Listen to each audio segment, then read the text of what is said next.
एक नगर में देवशक्ति नाम का राजा रहता था। उसके पुत्र के पेट में एक सांप चला गया था। उस सांप ने वहीं अपना बिल बना लिया था। पेट में बैठे सांप के कारण उसके शरीर का प्रतिदिन क्षय होता जा रहा था। बहुत उपचार करने के बाद भी जब स्वास्थ्य में कोई सुधार न हुआ तो अत्यंत निराश होकर राजपुत्र अपने राज्य से बहुत दूर दूसरे प्रदेश में चला गया और वहां सामान्य भिखारी की तरह मंदिर में रहने लगा। उस प्रदेश के राजा बलि की दो नौजवान लड़कियां थीं। वह दोनों प्रतिदिन सुबह अपने पिता को प्रणाम करने आती थीं। उनमें से एक राजा को नमस्कार करती हुई कहती थी, महाराज जय हो, आपकी कृपा से ही संसार के सब सुख हैं। दूसरी कहती थी, महाराज ईश्वर आपके कर्मों का फल दे। दूसरी के वचन को सुनकर महाराज क्रोधित हो जाता था।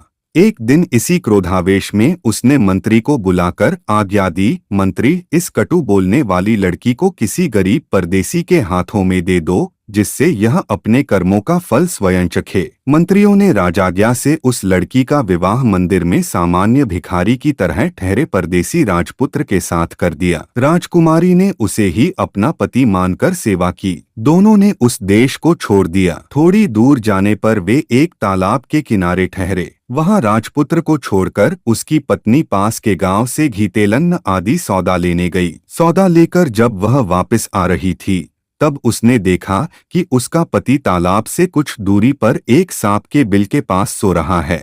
उसके मुख से एक फनियल सांप बाहर निकलकर हवा खा रहा था। एक दूसरा सांप भी अपने बिल से निकलकर फन फैलाए वहीं बैठा था। दोनों में बातचीत हो रही थी। बिल वाला सांप पेट वाले सांप से कह रहा था, दुष्ट, तू इतने सर्वांग सुंदर राजकुमार का जीवन क्यों नष्ट कर रहा है? पेट वाला सांप बोला, तू भी तो इस बिल में पड़े स्वर्णकलश को दूषित कर रहा है। बिल वाला सांप बोला, तो क्या तू समझता है कि तुझे पेट से निकालने की दवा किसी को भी मालूम नहीं? कोई भी व्यक्ति राजकुमार को उकाली हुई कांजी की राई पिलाकर तुझे मार सकता है। पेट वाला सांप बोला, तुझे भी तो गर्म तेल डालकर कोई भी मार सकता है। इस तरह दोनों ने एक दूसरे का भेद खोल दिया। राजकन्या ने दोनों की बातें सुन ली थीं। उसने उनकी बताई विधियों से ही दोनों का नाश कर दिया। उसका पति भी निरोग हो गया और बिल में से स्वर्णभरा कलश पाकर गरीबी भी दूर हो गई। तब दोनों अपने देश को चल दिए। राजपुत्र के माता पिता दोनों ने उनका स्वागत किया।